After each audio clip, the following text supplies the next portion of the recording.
not too many years from now, Kayla's generation will have a chance to look around when they're our age, Ed. And they'll ask one of two questions, looking back here at the beginning of the 21st century. And they'll think of us. One philosopher said, because we don't think about them, they'll never forget us. Well, they'll ask one of two questions. Either they'll look around and they say, what in the world were they thinking? Didn't they care about us? Didn't they hear the scientists? The 3,000 best scientists in their field from all over the world for 20 years have done this research, and 4 times have unanimously issued reports to the United Nations saying, stop it. This is crazy. Got to stop it. And still, we're not stopping it. And the proposals to stop this mountaintop mining have also gone nowhere. Now, why is that?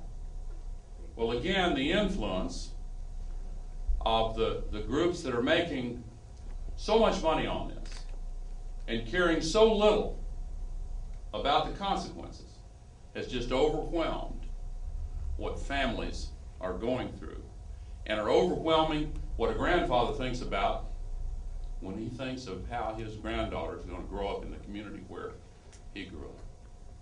So I hope that this film will help others to connect the dots the way it helped Tipper and me to connect the dots on the relationship between mountaintop removal, which is a crime and ought to be treated as a crime, and the results of burning it without regard to the future, which also ought to be treated as just an unacceptable practice.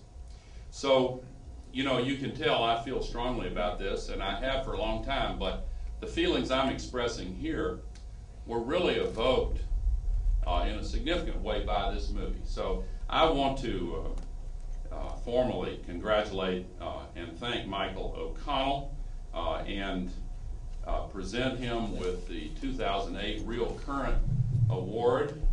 And here it is. Does that go with it? Is that a check? Yes.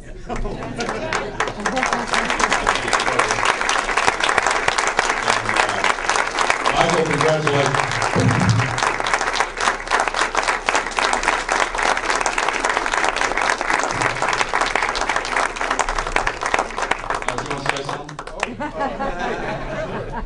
We can put that down for you if you want, or we can hold it over here. All the comments, I'm so excited. You got everything that I thought when I started to make this movie, and one of the reasons I did it was when I saw the current administration and what their sort of interesting policies were. This was, in a way, my response to what I saw happening in this region that I love. And then when I got up there and started working and ran into Ed, Maria Gano, Judy Bonds, Larry Gibson, and these brave people were doing this amazing work. They really made the film. All I had to do was show up and follow them around. And it was very interesting to me that the work and sort of the notoriety, bringing to the issue, a lot of people are doing a lot of great work, but these people working in their home with virtually no resources and putting everything on the line, their jobs, their careers, in some cases their lives.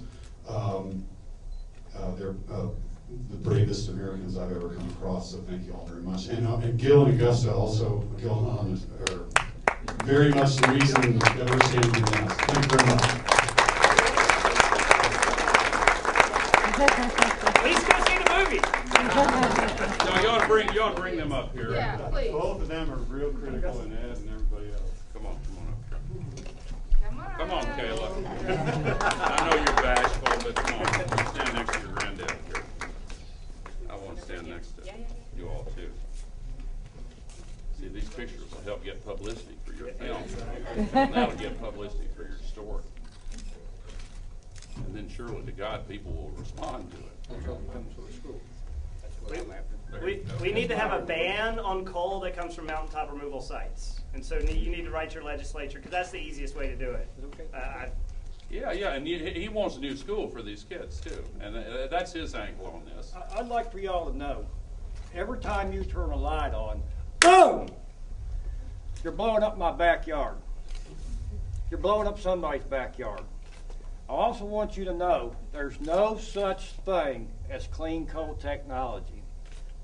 They clean this coal, they take it behind my granddaughter's school, 350 feet away. There's a 375-foot slate dam. I want them to hear you now. Holding back 2.8 billion gallons of toxic waste. A couple months ago, I trespassed on that property and I went and got the toxic waste. There's only 6 samples worldwide of the toxic waste, done by Dr. Benjamin Stout at Wheeling Justice University. This lead in this toxic waste is the highest content lead in the nation in the coal seam.